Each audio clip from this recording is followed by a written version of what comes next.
today. Now we have to derive an expression for electric potential energy.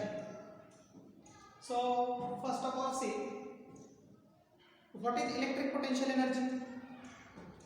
So electric potential energy is defined as the amount of work done required to bring a unit positive charge from infinity to the point in the electric field.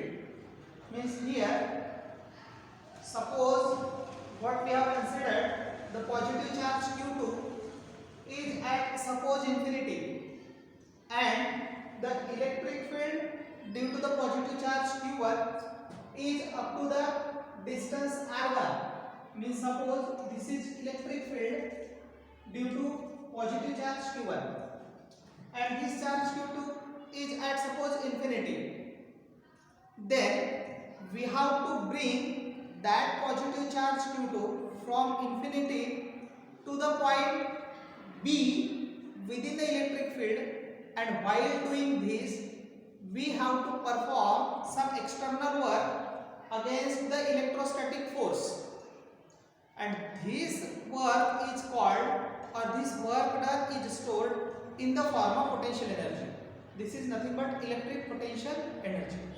So simply we can again define, that is the electrical potential energy can be defined as the amount of work required to bring a unit positive charge from infinity to the point in the region of electric field. This is electrostatic potential energy or electric potential energy. Now consider a positive charge Q1 is placed at point O, then a positive charge, another positive charge Q2 is placed at point B at a distance R2 from Q1, and suppose any point B which is within the field means at a distance R1 from Q1. Now we have to bring this point Q2 from B to the now we have to bring this point this charge Q2 from point A to the point B against the electrostatic force. It means that we have to do some work. Now suppose this charge Q2 move through a small displacement dr against the electrostatic force, then a small work will be done, and this small work done is given by dW is equal to minus F into dr. This negative sign indicates that the work is done against the electrostatic force, means opposite to that of the electrostatic force, and therefore it is written as minus F into dr.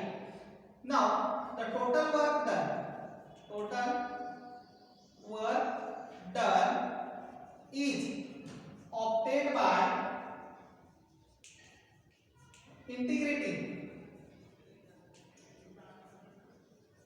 over limit R2 to R1.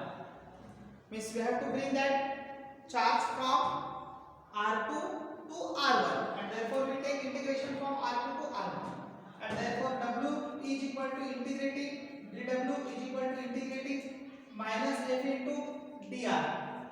But using the electrostatic force of attraction, F is equal to 1 upon 4 pi epsilon 0 into Q1 Q2 upon R square.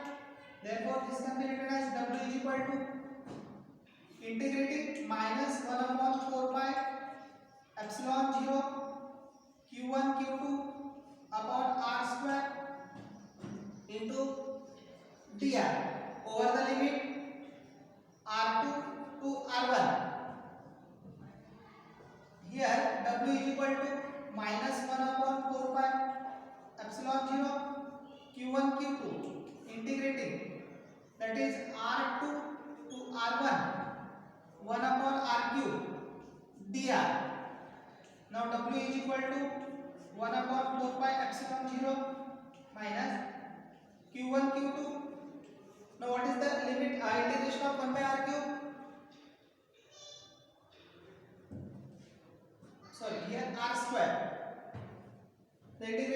of 1 by r square is nothing but minus 1 upon r over the limit r2 to r1, and therefore w can be written as minus q1 q2 upon 4 pi epsilon 0 in bracket minus, this minus can be taken as outside and it will become positive, that is 1 by r1 minus 1 by r2.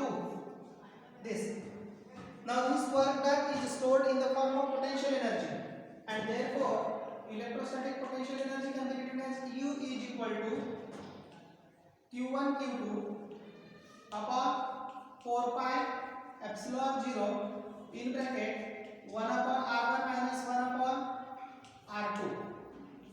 This is required expression for potential energy. Suppose point A is at infinity,